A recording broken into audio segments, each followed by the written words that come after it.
Now, The Hunt Palmer Show. Yes! I feel like I've been waiting for this my entire life. You're listening to The Hunt Palmer Show on 104.5 ESPN Baton Rouge. Jolly good fun. Jolly good. Locking down the middle of the day. America's favorite daytime fun show. Live from the Mercedes-Benz of Baton Rouge studio. This is Hunt Palmer.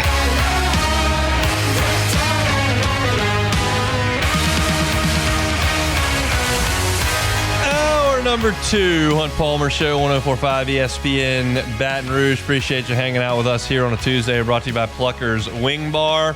LSU dished out a pair of highly high-profile quarterback offers in the past 7 days. Colton Nussmeier, Garrett's little brother from Flower Mound, Texas, who is a 5-star on the 24/7 Sports composite.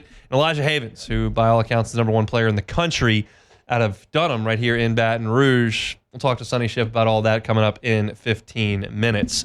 But now let's shift our attention to the New Orleans Saints, who have dropped 2 in a row after a hot 2-0 start. Sharief Ishaq covers the black and gold for WDSU, joins us every Tuesday. Sharief, is the Super Bowl parade canceled? No, it's still on today. They're about to win 13 straight. Excellent. That's great news. I appreciate you breaking that news to our audience. I'm sure they'll be thrilled to hear it. Yeah. Wow. At least, well, I don't know if it was like at least. I mean, these last 2 games have been finding ways to lose games, and you could tell that's wearing out on Dennis Allen. I mean, he just looked worn out yesterday at the press conference the day after the game. It's just, I just don't know how they just keep finding ways. I mean, Falcons didn't win that game. Saints 100% lost that game, and I think everyone probably knows that by now. What makes you say that? You muff a punt inside the 5-yard line. Come on. You don't do that. That's 7 easy points. The pick 6, I think, was just a good play. Bad luck, good play combination. The pass interference call, that's a pass interference. Just too aggressive. I mean, you can't be too aggressive at the end of a game. You know they're going to throw that flag. You can't tug the shoulder pads. Yeah, they found ways to lose that game. I mean, I cannot give the Falcons any credit for winning that game, honestly. I mean, 4 field goals on offense, that's not a good football team they lost to. I mean, which makes you not that good of a football team either.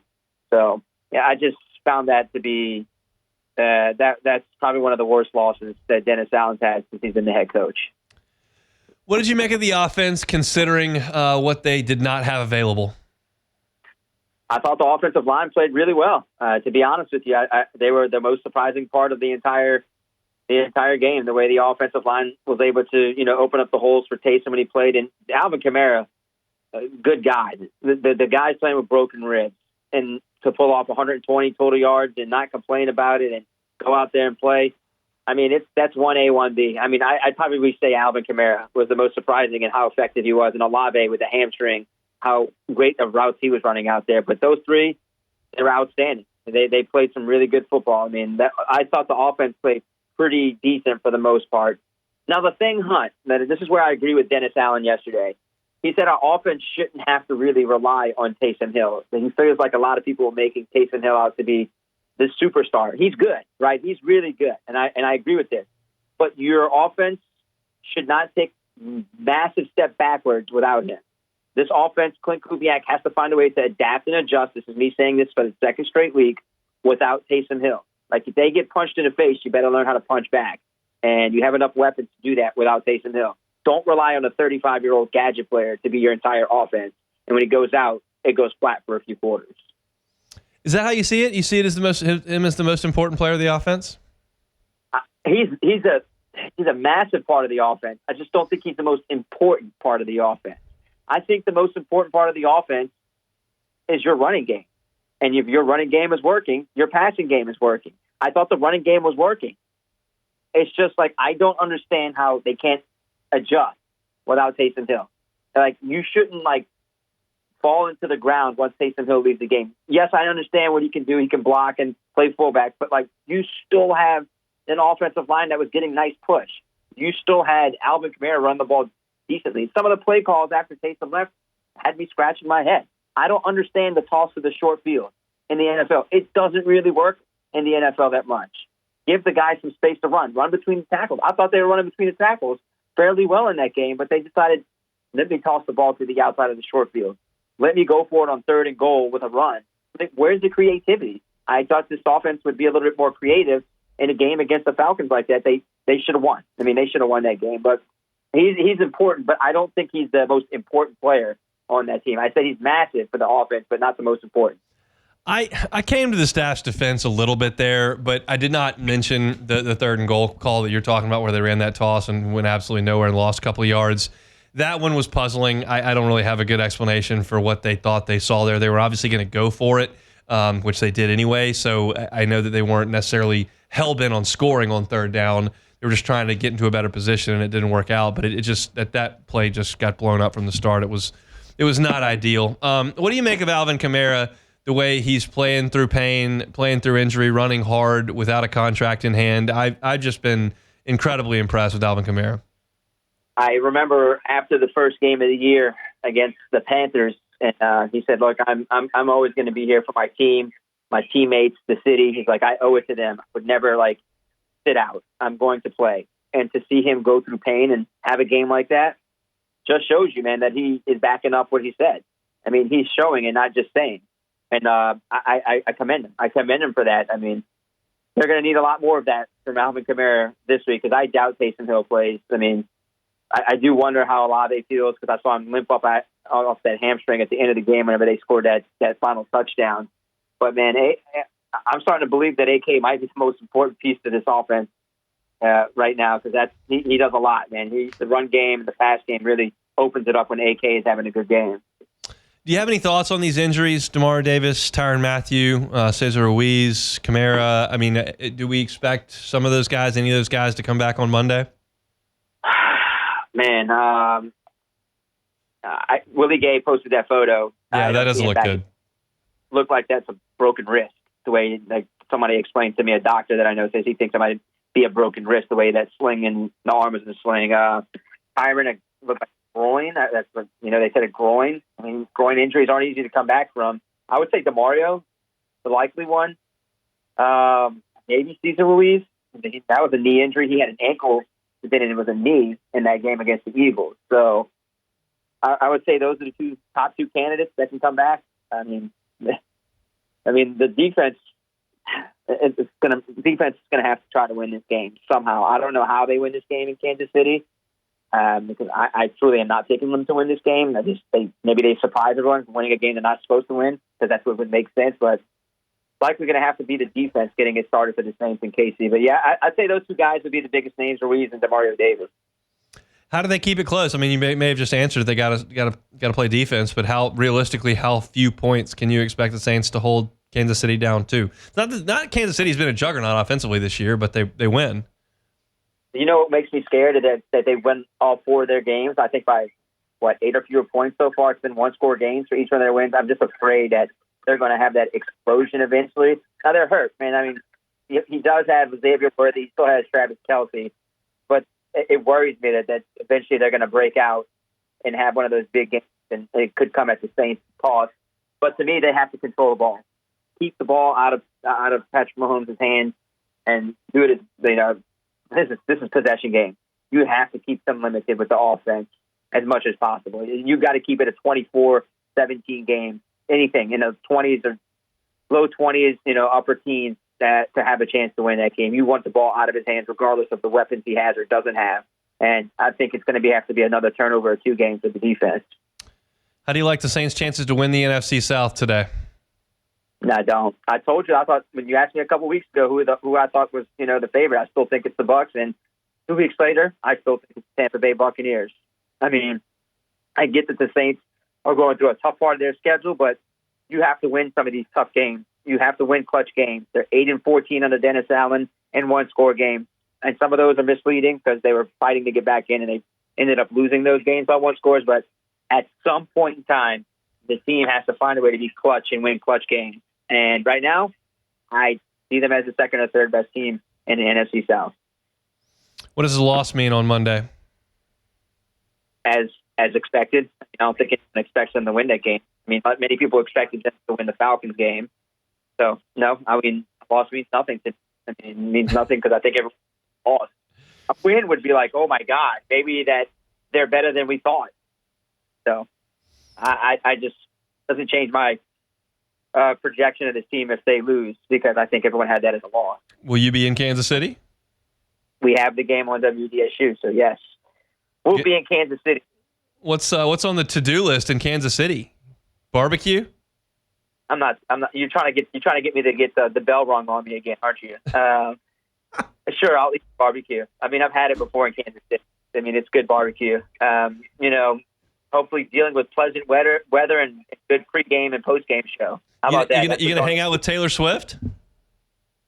Oh, sure. Why not? If she wants to come on the field and do a live interview, it might give me like a big time break in my career if she decides to join us live for our pregame show. I think you should look into that.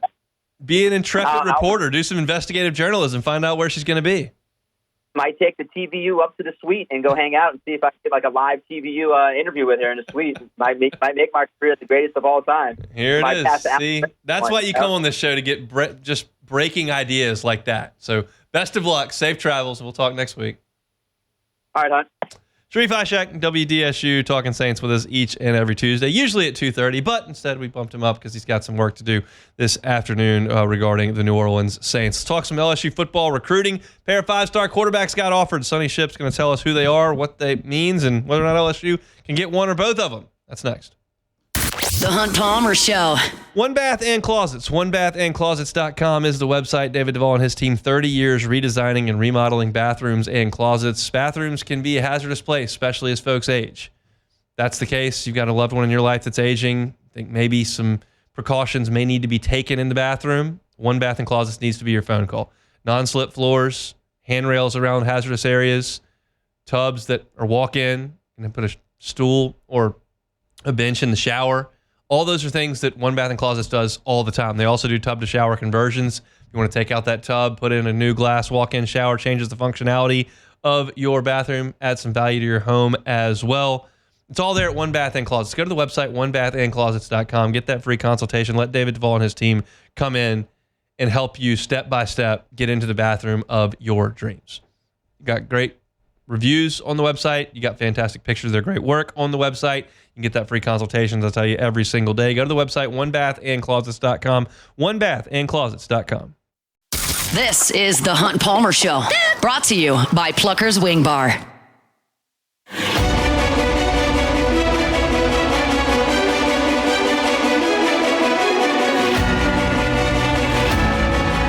Appreciate Sharief, Ishaq, WDSU for jumping aboard, talking some Saints. Now let's transition over to LSU, specifically LSU recruiting, more specifically LSU quarterback recruiting. For that, bringing our guy Sonny Shipp from 24/7 Sports. That's over at Go 24/7. Glenn West was with us about 30 minutes ago. Now Sonny joins us. Sonny, how we doing? Doing good, man. Doing good. When you say quarterback recruiting, man, that's like saying let's go eat at Ruth's Chris. That's exactly right. That's what we want. Talking money right there, baby. You're talking money. Yeah, exactly. So let's talk about it. Obviously, LSU has the number one quarterback in the next class in Bryce Underwood committed, but they sent out a couple of offers in the last week or so to high-profile quarterbacks that are younger. Elijah Haven here at Dunham, and then Colton Nussmeier over at Flower Mound. Both have connections to LSU. One goes to school in Baton Rouge. The other one's older brother is the starting quarterback. So what can you tell us about these two guys and where they are in their high school careers? Yeah, Sloan went on a little bit of a offer bender over the weekend, dished out 5 at least that we know of and that we've seen reported for the 2027 class. And, you know, it's always nice when you can start in your own backyard, like you mentioned with Elijah Haven, the number one quarterback, number one prospect overall in the 2027 class on 24/7 Sports. And, you know, he's a guy that Sloan went and watched play Thursday night. And statistically speaking, it wasn't one of Haven's best nights, although he did have a big run late in the game that really helped Dunham pull it out. But he did obviously showed Sloan enough to where he picked up the offer, and that was one that, you know, I think a lot of people thought was going to be coming. And then with Nussmeier on the Nussmeier tweeted his out on Saturday, and that's another one that you felt was coming just because of those ties that you alluded to. And it's going to be very interesting to see how this quarterback picture shakes out for 2027 because, like you had mentioned, you know, you got Bryce Underwood on board for 2025.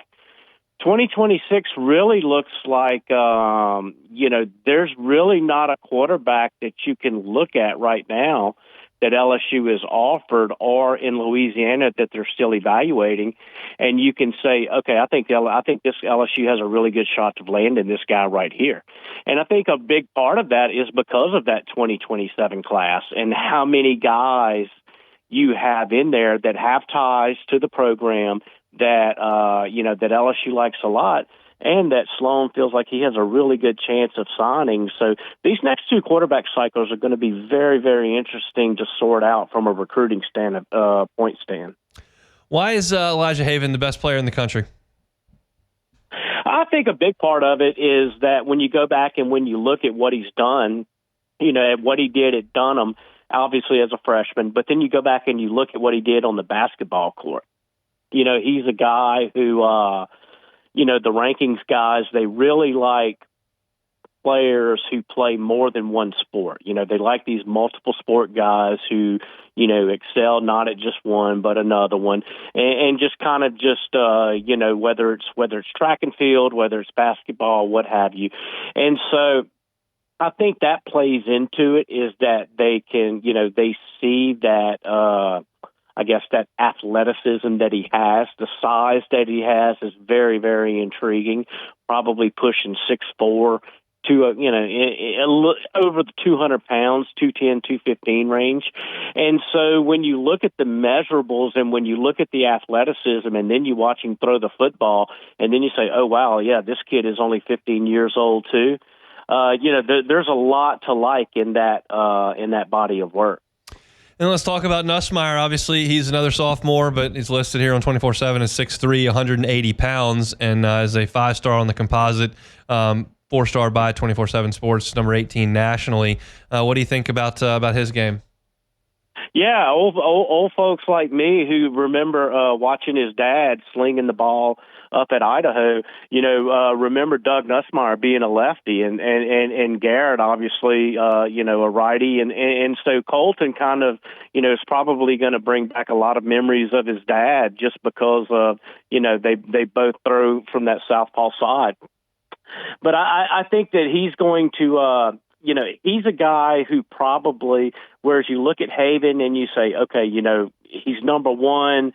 You feel good about that right now. I think with Nussmeier, Nussmeier is going to have a lot of opportunities to really push for that number one spot because, the more that they see these kids in certain settings, the more film that they see on them, the more they see them throwing at camps and 7-on-7 settings and all of that.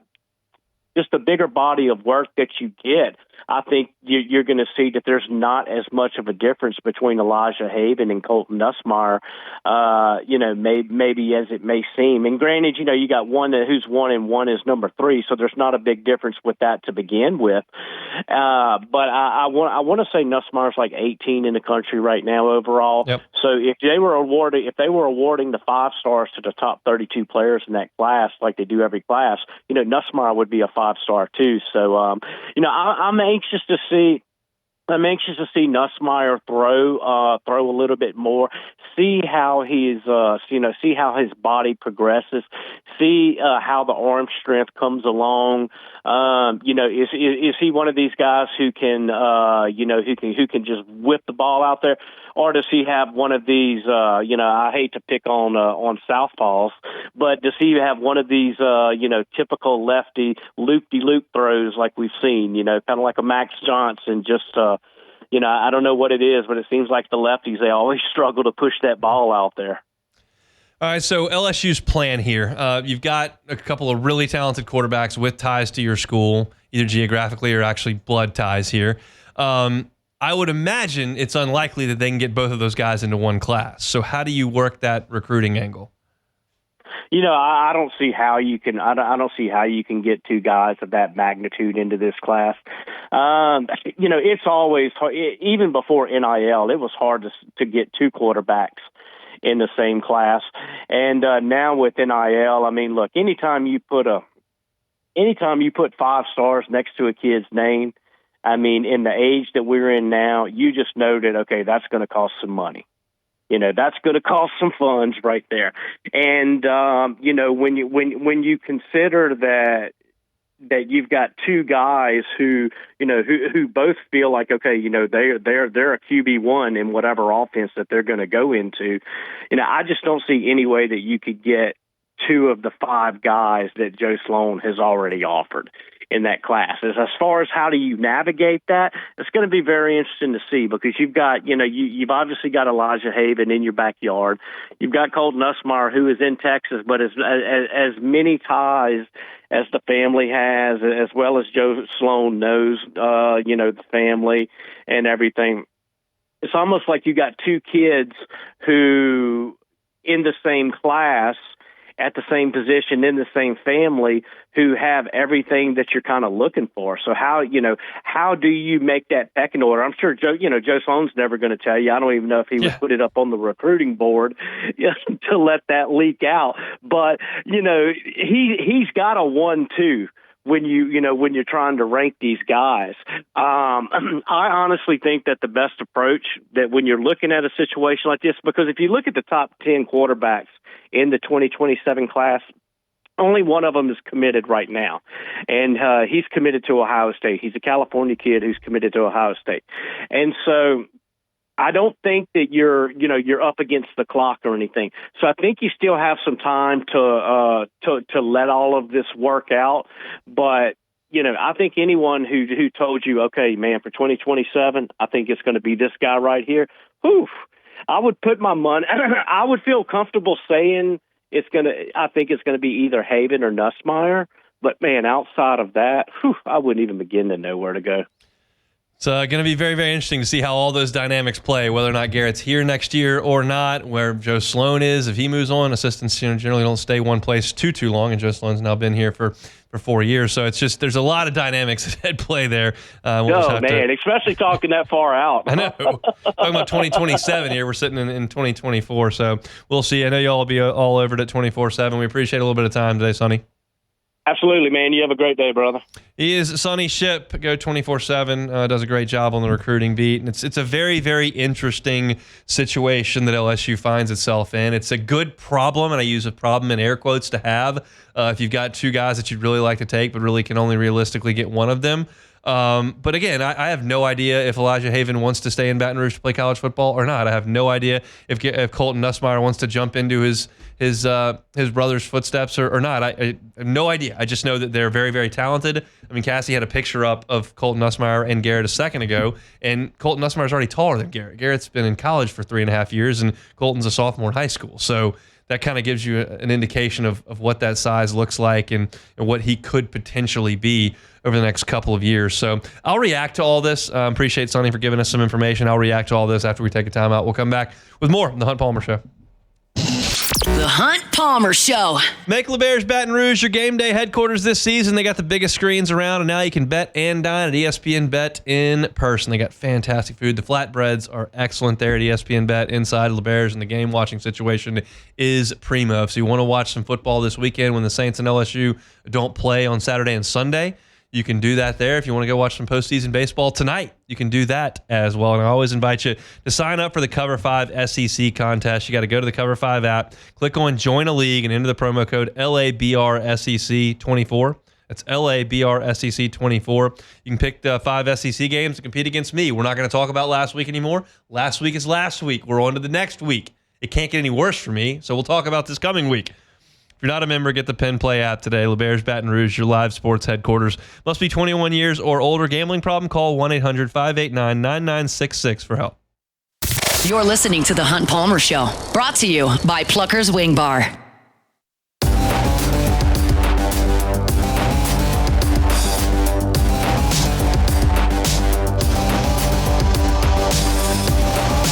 Thanks to Sonny Shipp. Go 24/7 for jumping aboard, talking some football recruiting here, specifically with quarterbacks who are sophomores in high school. And we don't spend really any time talking about high school sophomores on this show, but you do remember the cases when we did. You certainly talked about Leonard Fournette when he was a sophomore. Obviously. Freak Johnson we talked about when he was a sophomore.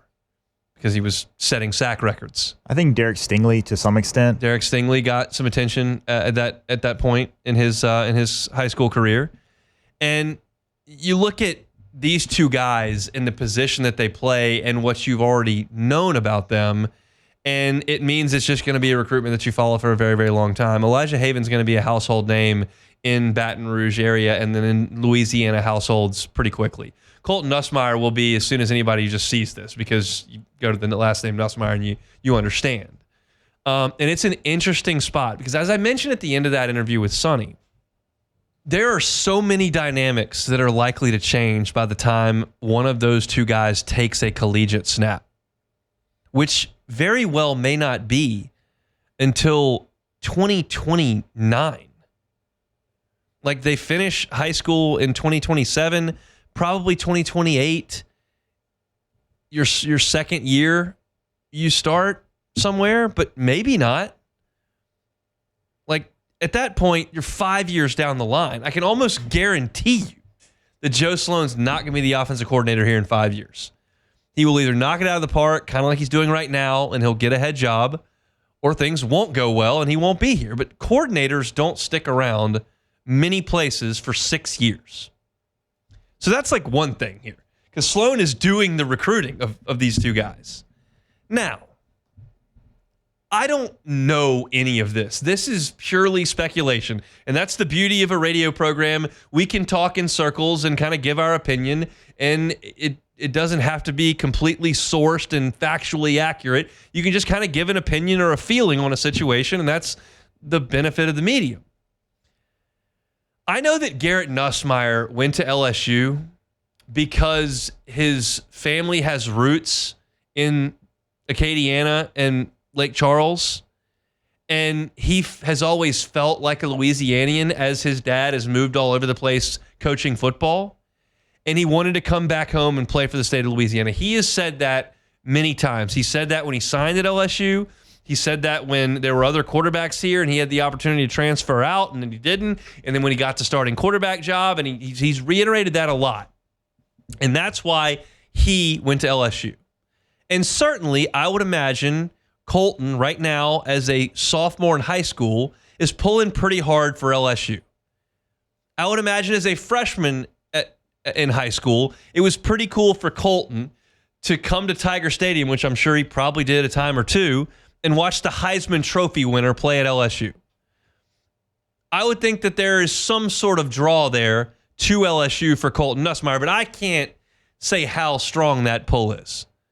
I don't know how much he cares about NIL. I don't know how much he cares about the state of Texas. Does he want to go play at the university? Like, he could go anywhere at this point. If he's going to be a 5-star quarterback that is a sophomore, is 6'3", 6'4", and 185 pounds, like, he's going to get offers from everybody, and he could go wherever he'd like. And I have no way of knowing whether or not he wants to do what his brother did. Some folks do, some folks don't. There's no way for me to know. Now, Elijah Haven, on the other hand, I feel like folks in his position more often than not go to LSU. I realize that we highlight the high-profile players from the state of Louisiana that LSU doesn't get. I know we talk about Landon Collins. I know we talk about Greg Robinson. I know we talk about, there's a long list of guys that have gone elsewhere. But more often than you talk about, Devontae Smith, but those are few and far between. The vast majority of very high-profile players from the state of Louisiana go to LSU. And Elijah Haven is a high-profile player from the state of Louisiana who goes to school in the same city as LSU. And I would feel, without, again, knowing much of anything, that LSU would have a really good chance to get him should he decide that's what he wants to do. But I don't know. He's a heck of a basketball player. He's a number one quarterback prospect in the country, and he'll have offers from everybody in time. The interesting thing is not whether or not LSU could sign Colton Nussmeier or not whether or not they could sign Elijah Haven. It's the fact that these are two targets that are so closely related to LSU, either by geography or by their brother being here, that you would feel like LSU had a great chance in either case, but when you put the two cases together, it makes things really tough.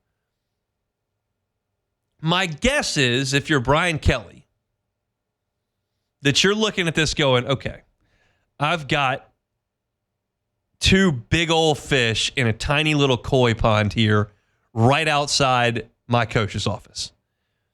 And I don't have to get them both out of there, but I got to get one. And if you can get one, then you feel like you've got a situation where you go Garrett Nussmeier to Bryce Underwood to one of these 27 kids. And that is a really comfortable place to be in. Now, keep in mind, I'm well aware as I lay that out that we're in an era where quarterbacks transfer more often than they get haircuts, okay? It's everybody's got to transfer a quarterback. And 5-stars go places and transfer out. Quinn Ewers went to Ohio State. Jackson Dart went to USC. Like, you can look all over the country at quarterbacks that are playing in high-profile positions at some of the best teams in the country, and a lot of them have transferred here or there. But all you can do is try to plan and then adjust as necessary. And Brian Kelly has said repeatedly he wants to do this with high school players. And I'm assuming that very much means at quarterback as well. Now, I don't mean to be completely disrespectful to Ricky Collins or to Colin Hurley here. I know that they're on campus, and A.J. Swan's here as well as a transfer.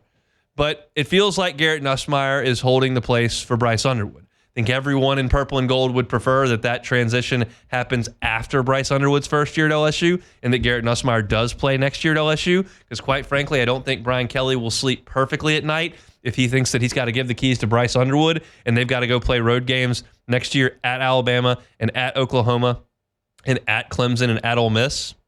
That's not a super awesome way to break in a freshman quarterback with those 4 road games.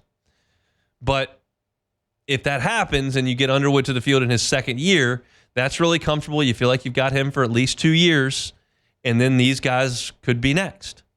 And that's a chain that makes a ton of sense. But you've got to play the cards correctly, because you know that Colton Nussmeier and Elijah Haven are aware of who the other is. And as I talked to Sonny about in the last segment, as Sonny echoed right back to me, the idea that you would get both of them is just far-fetched. Just not in this era. One, they're going to command a ton of money. Even if they're not asking for it right now as sophomores, it's going to start showing up, and then they're going to realize that it's there, and you're not going to pay 2 quarterbacks in this class. So it's a good situation, but it's a tenuous situation for LSU that you've got to massage properly and make sure you land that guy. It would be disingenuous for me to get on here and tell you which of the 2 I thought LSU would get. I think if the other didn't exist or wasn't around, that LSU would have an awesome chance to get the one that was. But quite frankly, like as I sit here, if I'm going to handicap it, I kind of feel like it might be a situation where one of them commits elsewhere and then LSU realizes you got to have that guy, as opposed to one guy jumps in the boat. That's just a sense I have. Maybe it's a race between the 2 to see who can get in the class first, and I would love that, trust me. And I think LSU would be in good shape with either one, and no, I'm not a professional quarterback scout. But it's going to be really, really interesting over the next 2 years to watch these 2 guys ranked as highly as they are with LSU ties and see how LSU works this thing.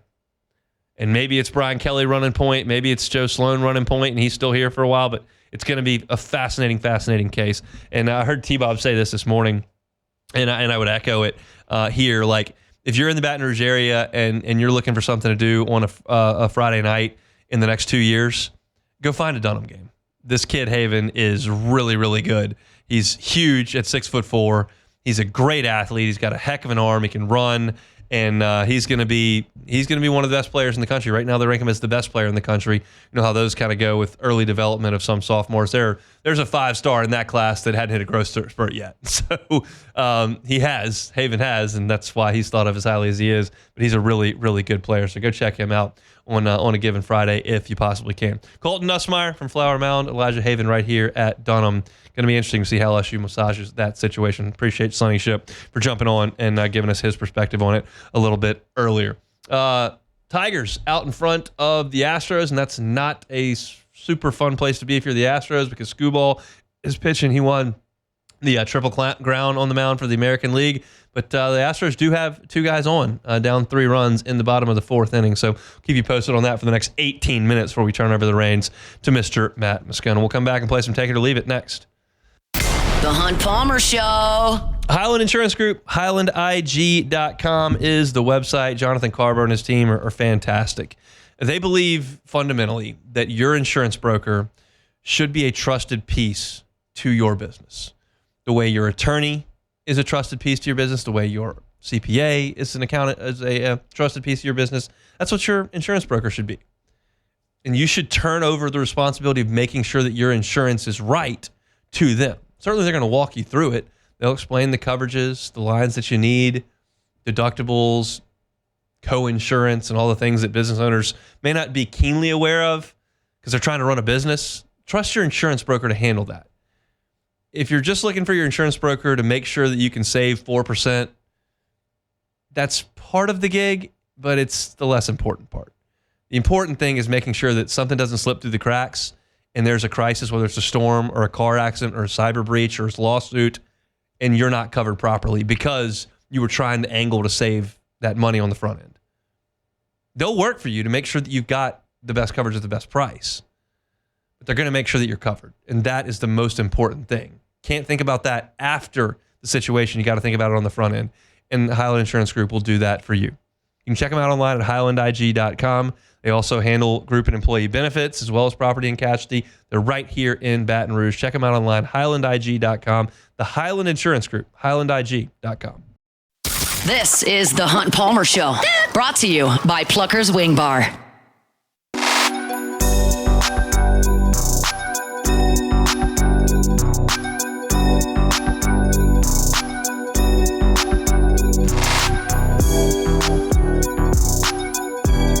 Congratulations to Roy Barrymore from Baton Rouge and Jonathan Bryant from Metairie. Roy and Jonathan are the Week 5 winners in our 2024 Pick'em contest, and each wins a Hooters wing party for 10 people. Don't forget to make your picks for round 6 by Thursday. This Thursday at noon, weekly winners will receive a Hooters wing party for 10 people, and the first place season-long champion will receive a 75-inch 4K flat screen TV and soundbar plus free Hooters wings for an entire year. It's the 2024 College Football Pick'em presented by Hooters.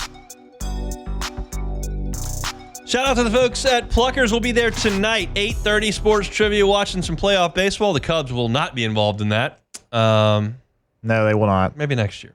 Yeah. But tonight we'll be there, eat some wings, drink some beer, watch some baseball, win some gift cards. It's always a good time there on Tuesday evenings. We'll be there at 8:30. We'll have you out of there by 10 o'clock. Always a good time at Pluckers on Nicholson. They bring you our Tuesday shows each and every week. All right, back. Take it or leave it. All right, first one here. The Houston Astros debuted a new drink at their playoff game today, which some fans may be going to right now because they're currently losing. It's called the Electric Haterade drink, and it contains, of course, Minute Maid lemonade, as you expect. Hornitos, tequila, blue curacao, Sprite, tahine rim, cherry, and lime garnish. That'll run you $35.89 for a 16-ounce beverage. Take it or leave it. I mean, I'm just going to leave this. Are there a lot of people that are going to buy a $36 drink? It's 16 ounces. It's not like one of those like huge towers or like one of those huge things that you would get that like 4 people could share. This is a beverage. I mean, they've got beer there that I'm sure is like 13. You can get a few of those for that price. Yeah, I mean, you could get 2 and change. I mean, I just don't know how great the market is for a $36 beverage. Yeah, it's to me, it almost seems like a lot of times these, it seems to be the MLB teams that they roll out these just insane menu items, and it's almost just like the shock value. Is it because they won't make a lot of them? They'll just figure we'll sell like 1,200 of these, and that'll be it. I mean, because I feel like if you sold that for $14.50, you might sell a lot of them. Yeah, I'm sure you would. I'm certainly not going to buy a $36. That's the rub of all concessions at major like sports parks we've talked about before. Like the Falcons lowered their prices a lot, and they make more money because more people actually buy it. I mean, if I went to the Astros playoff game today, I would probably, and they sell, I'm sure I've been to Minute Maid. They sell the 16 ounces. Yeah. They're probably $13, and I would probably drink maybe 2 or 3, 4. And that would be, that'd be 30. I'd spend $60 on drinks. I'm not buying one for 40. It's just not. It's not that it's just that I don't understand the price. I really don't. If it was like, some incredible vodka or some incredible scotch or bourbon that was like, Pappy Van Winkle, maybe, but like Hornitos tequila, it's an electric blue. I'll just give me the beer. No thanks. All right, next one here. MLB hit king Pete Rose passed away yesterday at the age of 83. The National Baseball Hall of Fame X account made a post yesterday commemorating him. Take it or leave it. I'll take it. It's fine. Pete's not here to get offended by it. Obviously he was at odds with them. Of course, that's an interesting conundrum. I would have put Pete Rose in the Hall of Fame, but they never let him in. And now at this point, it doesn't really matter if he gets in or not. I don't believe that he will. There were some people contending that he got a lifetime ban, and now that he is no longer living, that he can go in. That's not true. He was banned from baseball, period. So, and it didn't say lifetime. There was an actual verbiage in it that did not insinuate that until he passed away. So, really, really good hitter. Made some bad decisions and obviously paid for those. All right, next one here. Asked what the Pelicans are going to do about center. David Griffin responded, "We'll figure it out." Take it or leave it. I guess I'll take it because that is quite literally what they will do. They will just do whatever it is they determine to be the best. I don't know if that's the best quote to give at Media Days that we're going to figure it out. Maybe you should expect that question and maybe have an answer for it. I think I would have probably gone something with, we're really comfortable with the guys that we've got in the front court and the way that we want to handle that. Even if it's not true? Yeah, and just go with an answer that sounds a little bit better than we'll figure it out. That just doesn't quite sound prepared, nor does it sound super confident inspiring for the Pelicans fans. And it was Media Day. It wasn't like he was caught off guard. He was literally going up there to talk about the team on Media Day. This wasn't the Sammy Sosa interview. I didn't expect you to ask me that question. Yeah, that's a tough scene. Last one. There are rumors that Devontae Adams will be traded by the Las Vegas Raiders. Adams to reunite with Derek Carr again. Take it or leave it. It's probably possible. I'm going to leave it because I'd have to see what you were going to have to give up for that, and I don't think that that's a good idea. We've talked about this a lot. I'm still not in some mode where we want to change the direction of the franchise because you beat the Cowboys 2 weeks ago. I'm not in a mode to take on big salary or deal a bunch of assets to go get Devontae Adams. But if there's something you can do affordably, it would fill a little bit of a need because you've got basically 2 wide receivers that you trust and not really much else there. So if they can find a way to do it within reason, I'm okay with it. I just have my doubts that that's going to be the case. Yeah, so just the way his contract is set up right now, he's under contract for the next 3 years. There is a potential out in 2025, but his base salary is going to be $35 million next year. So, so to me, it seems like this would be if anyone's going to trade for him this year, they probably wouldn't keep him after this year. So I don't know. That doesn't sound great, but I mean, we do know obviously Derek Carr and Devontae Adams played in college together and they played in the Raiders. So I mean, I'm sure he would like to have him, but I'm sure he would. Probably not in the books. Probably not. That's it for Tuesday edition of the Hunt Palmer Show. I'll open things up today. Talking about what I want to see from LSU in this bye week. Are the Saints using Taysom Hill too much? I don't think so. I gave my thoughts on that at 1:15. You can check that out at YouTube, Hunt on Saints. Glenn West talking Tigers. Then we had Sharief Ishaq talking Saints and Sonny Shipp on LSU football recruiting. You can find that at Hunt on LSU. It'll be up a little bit later this afternoon. That's it for us. Matt's going to drive you home on After Further Review. We're back tomorrow, same time, same place. Have a good Tuesday. Hunt Palmer Show.